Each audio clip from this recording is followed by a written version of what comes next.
Guys, this is Kritika Pinder. आज हम discuss करेंगे क्लास 9 फिजिक्स का चैप्टर मोशन। चैप्टर है मोशन।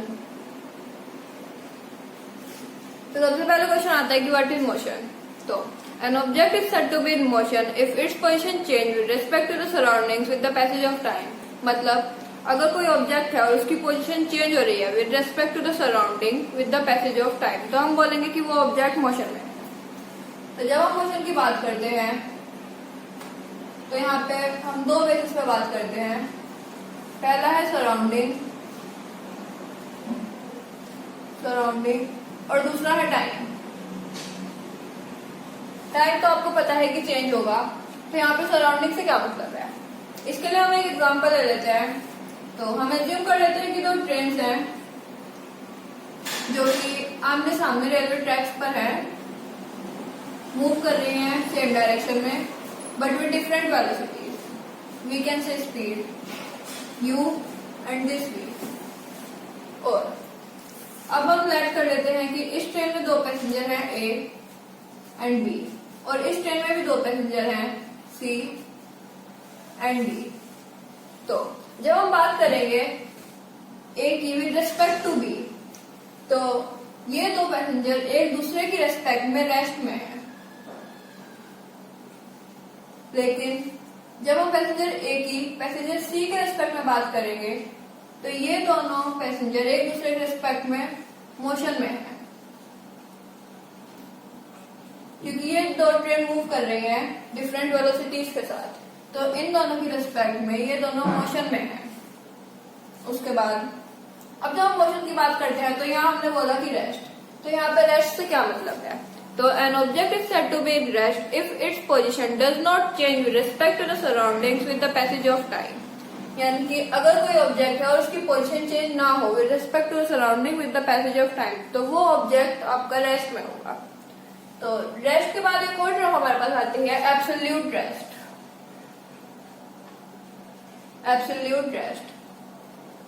अब एब्सोल्यूट रेस्ट क्या है, तो हम बोलेंगे कि इस यूनिवर्स में कोई भी ऑब्जेक्ट ऐसा नहीं है जो कि एब्सोल्यूट रेस्ट में हो। मतलब कि हर कोई ऑब्जेक्ट किसी न किसी रेस्पेक्ट में मोशन में है। यानी कि अगर हम यहाँ पे भी बात करें कि ए जो है वो बी के रेस्पेक्ट में तो रेस्ट में है बट ए सी के रेस्पेक्ट में मोशन में है।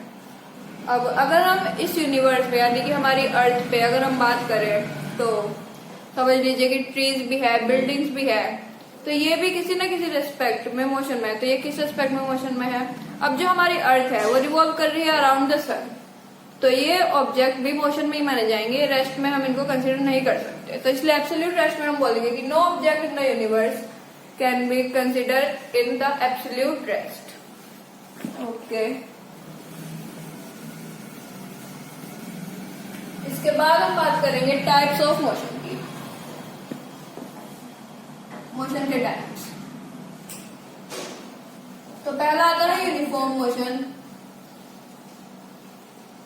और दूसरा आता है non uniform motion.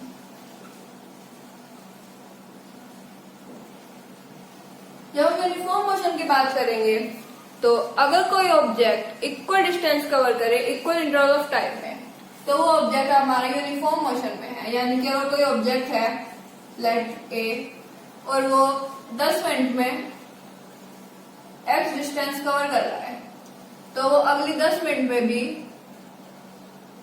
x distance ही कवर करेगा।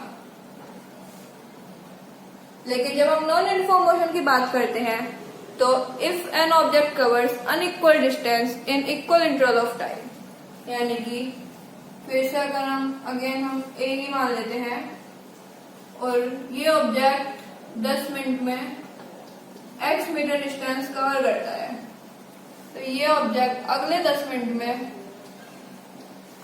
x डिस्टेंस कवर ना करके कोई भी अलग डिस्टेंस कवर कर सकता है, जैसे कि 2x एज्यूम कर सकते हैं, बट वो x मीटर डिस्टेंस नहीं कवर करेगा अगले 10 मिनट में अगर वो ऑब्जेक्ट नॉन यूनिफॉर्म मोशन में है। ओके, अब इसके बाद दो टर्म्स आती हैं डिस्टेंस और डिस्प्लेसमेंट। बट इससे पहले हम बात करेंगे, हमारे पास सिस्टम्स हैं SI, MKS, and the CGS। तो SI क्या है? System of international, system of international. MKS क्या है? M से है मीटर, K से है किलोग्राम एंड S से है सेकेंड। CGS सेंटीमीटर, G से ग्राम एंड S से सेकेंड।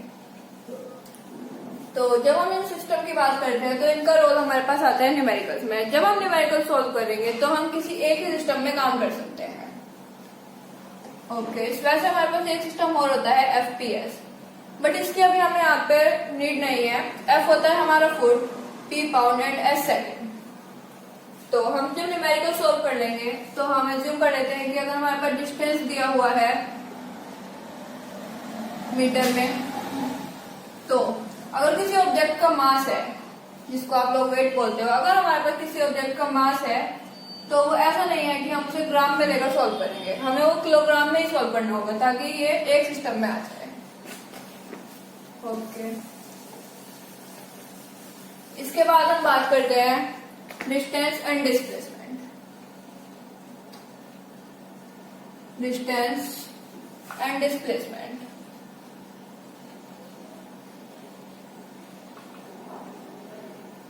डिस्टेंस क्या होता है? डिस्टेंस होता है actual path covered by a body.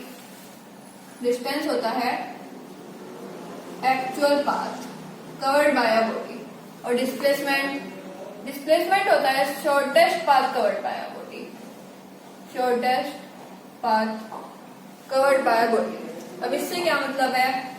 अगर हम लेट करें A, B, C and this D, अगर कोई पर्सन है जो कि A पॉइंट से D पॉइंट पे गया, ऐसे A to B, B to C and C to D, तो दिस पाथ उसने डिस्टेंस कवर किया, ये उसका एक्चुअल पाथ था, तो इस पाथ को हम बोलेंगे डिस्टेंस। लेकिन अगर हम डिस्प्लेसमेंट की बात करें तो वो पर्सन अगर A to D डायरेक्ट ऐसे पूरा पाथ कवर ना करके ऐसे चला गया तो इसको हम बोल देंगे डिस्प्लेसमेंट, क्योंकि उसने शॉर्टेस्ट पाथ कवर किया। अब इसमें एक केस और बनता है, अगर हमारी इनिशियल पोजीशन इक्वल हो फाइनल पोजीशन के, यानी कि कोई पर्सन A से चला और वो A से वापस आ गया, तो उस केस में डिस्टेंस तो होगा, डिस्टेंस होगा AB plus BC plus CD and AD। AB plus BC plus CD and AD, क्योंकि यह है एक्चुअल पाथ। लेकिन अगर हम डिस्प्लेसमेंट की बात करें तो इस केस में डिस्प्लेसमेंट आपका 0 होगा, क्योंकि हमने बोला था शॉर्टेस्ट पाथ, तो शॉर्टेस्ट पाथ में वो कवर क्या करेगा? वो A से चला और A पे वापस आ गया, इट मीन डिस्प्लेसमेंट होगा हमारा 0। उसके बाद हम डिस्प्लेसमेंट और डिस्टेंस की आगे बात करेंगे। तो इसकी SI यूनिट, जो हमने अभी पीछे सिस्टम की बात की थी, SI यूनिट होती है मीटर, और इधर भी सेम मीटर ही होगी। उसके बाद डिस्टेंस को हम मेजर कर सकते हैं, तो डिस्टेंस को हम मेजर कर सकते हैं ओडोमीटर से, ओडोमीटर से, बट डिस्प्लेसमेंट को हम मेजर नहीं कर सकते। उसके बाद डिस्टेंस है हमारी scalar quantity, scalar, and displacement है वेक्टर। अभी इसके बारे में बात करेंगे, स्केलर और वेक्टर क्या है। डिस्टेंस हमारा पॉजिटिव हो सकता है या फिर 0 हो सकता है। डिस्टेंस कभी भी नेगेटिव नहीं हो सकता, बट डिस्प्लेसमेंट पॉजिटिव भी हो सकता है, नेगेटिव भी हो सकता है और 0 भी हो सकता है। ओके, तो अब हम बात करते हैं कि स्केलर और वेक्टर क्या है।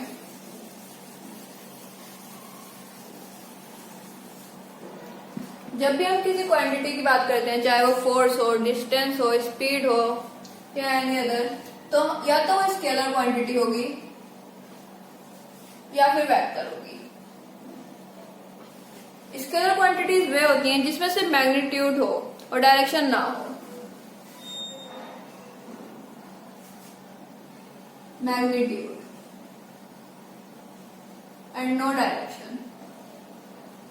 और वेक्टर क्वांटिटीज वे होगी जिसमें दोनों हो, both magnitude and direction.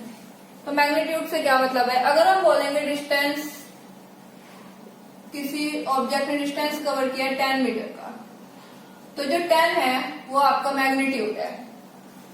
Okay, magnitude हमारा 10 है, ये बात हमने समझ ली। अब स्केलर क्वांटिटीज की जब हम बात करते हैं तो स्केलर क्वांटिटीज या तो पॉजिटिव होंगी या जीरो होंगी, ये भी कभी नेगेटिव नहीं हो सकती। और वेक्टर क्वांटिटीज पॉजिटिव, नेगेटिव और जीरो कुछ भी हो सकती है। डिस्टेंस जो है वो है स्केलर क्वांटिटीज और डिस्प्लेसमेंट है वेक्टर क्वांटिटी।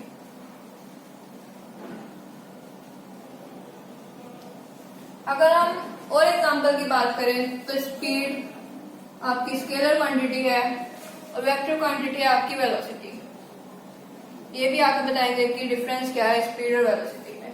उसके बाद अगर हम फोर्स की बात करें तो फोर्स भी हमारी वेक्टर क्वांटिटी है। तो वेक्टर क्वांटिटीज में डायरेक्शन का रोल होता है। अब डिस्प्लेसमेंट की जब हम बात करेंगे तो हम बोलेंगे कि कोई ऑब्जेक्ट है उसने डिस्टेंस कवर किया 10 मीटर, लेकिन हम वहां पे डिफाइन करेंगे कि ईस्ट डायरेक्शन में किया या वेस्ट में या कोई दूसरी डायरेक्शन में उसने डिस्टेंस कवर किया।